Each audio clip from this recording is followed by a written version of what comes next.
Je salue particulièrement tous les Canucks, Canada Goose, Chlorophylle, Marmot, North Face qui sont avec nous ce soir.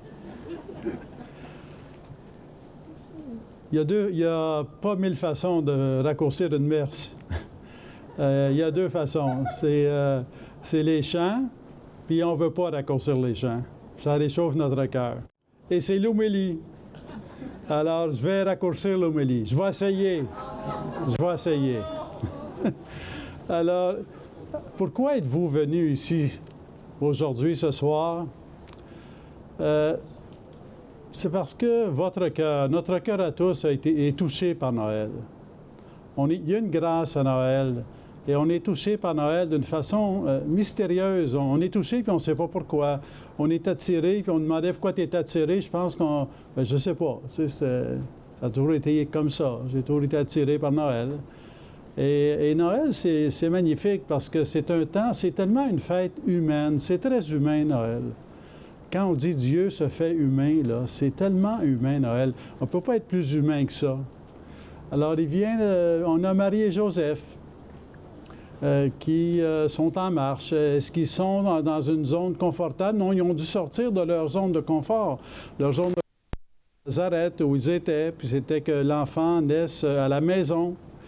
Mais il y a un édit du gouvernement de l'époque qui dit, bien, il faut aller dans votre ville là, pour vous enregistrer. Bien, ils se sont mis, je fais d'allusion, de comparaison avec rien. Mais ils ont obéi au gouvernement, ils ont obéi au décret du gouvernement, ils se sont mis en marche. Et est-ce que ça les sortait de leur zone de confort? Oui, mais ils ont été. Puis là, ils arrivent à Bethléem, puis là, ils pensent qu'enfin, ils vont pouvoir avoir un peu de chaleur, puis de confort pour pouvoir que l'enfant puisse naître. Mais non, il n'y a pas de place. Il n'y a pas de place dans la salle commune. Des choses qui arrivent. Tu sais, c'est des choses qui arrivent, il n'y a pas de place. Alors, il n'y a pas de place parce qu'il y a 250 personnes, on ne peut pas en prendre plus, il n'y a pas de place. Alors, il n'y a pas de place pour toutes sortes de raisons, mais la vie continue. J'aime à penser, je regarde Marie et Joseph, puis je les vois, là, je les imagine, puis je vous invite à les imaginer puis à les voir avec moi. Je les imagine, j'imagine Joseph rester calme. OK, on va trouver une autre solution. Là, quand même une situation. Ma femme était sur le point de mettre un enfant au monde, alors il faut que je trouve une solution. Alors, on va rester calme, puis on va trouver quelque chose. Là, Marie, ben, ça presse, là, peut-être, là, ça presse. Peut-être que... elle s'en remet à Dieu. Elle s'en remet à Dieu. Elle connaît les limitations de l'homme, alors elle s'en remet à Dieu. Fait qu'elle est correcte. Elle s'en remet à Dieu. Et finalement, ils arrivent à un endroit, là, puis on ne sait pas trop comment, mais ils se retrouvent en plein air avec... il devait y avoir un bœuf parce qu'il y avait une mangeoire, puis une mangeoire, bien, c'est un contenant de nourriture pour animaux. Ils sont en plein air.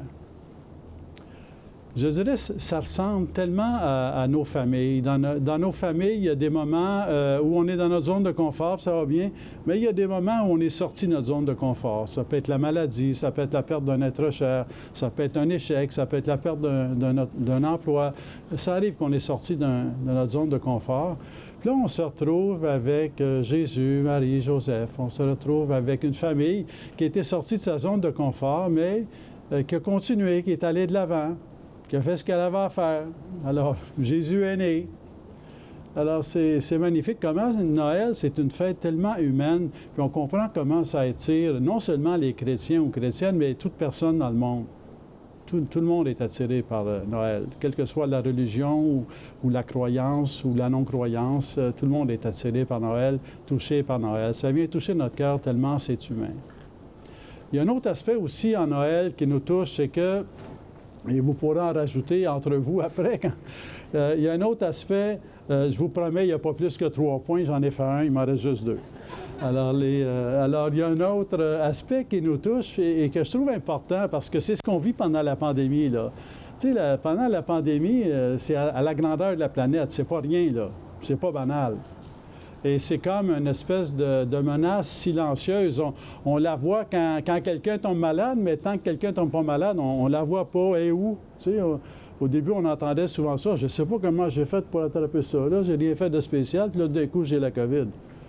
Non, c'est quelque chose. Ça exprime, il y a comme une dureté de la vie. Oui, dans la vie, il y a une dureté.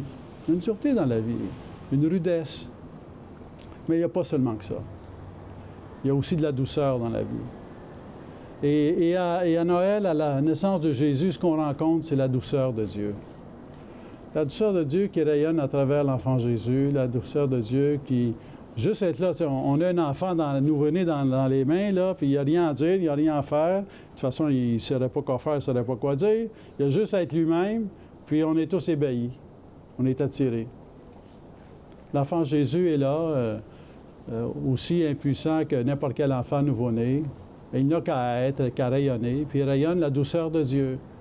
Et on a besoin de cette douceur, on a besoin de cette douceur de Dieu. Mais la douceur de Dieu, ce n'est pas seulement une douceur que Dieu donne à nous, c'est une douceur que Dieu nous donne à travers nous, pour que nous aussi, autour de nous, on donne la douceur aux autres.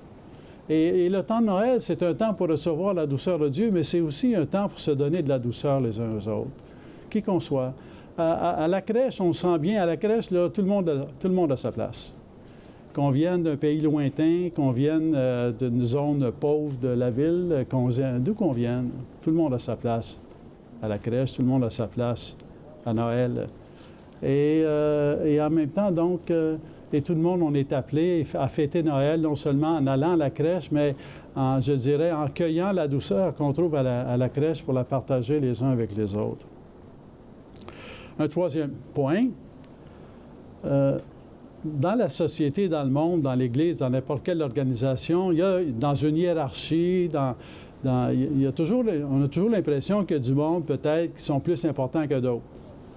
Il y a des vedettes, il y a des influenceurs, influenceuses, mais c'est pas tout le monde là, qui est dans la hiérarchie, puis c'est pas tout le monde qui est qui est vedette, puis c'est pas tout le monde qui est influenceur ou influenceuse. Là. Alors, mais qu'est-ce que Noël vient dire? Qu'est-ce que Jésus vient dire?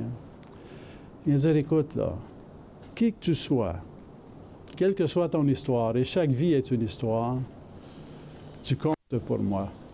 Tu as du prix à mes yeux.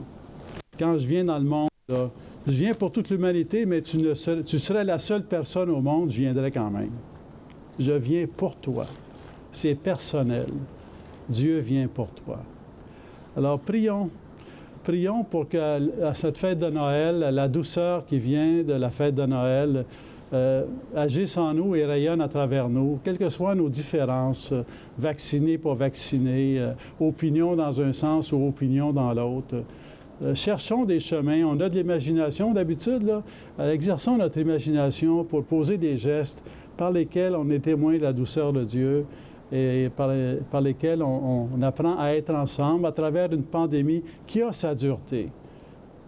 Mais il y a Noël, et il y a la douceur de Noël, et il y a la soif de douceur que l'on porte chacun d'entre nous, chacune d'entre nous dans notre cœur.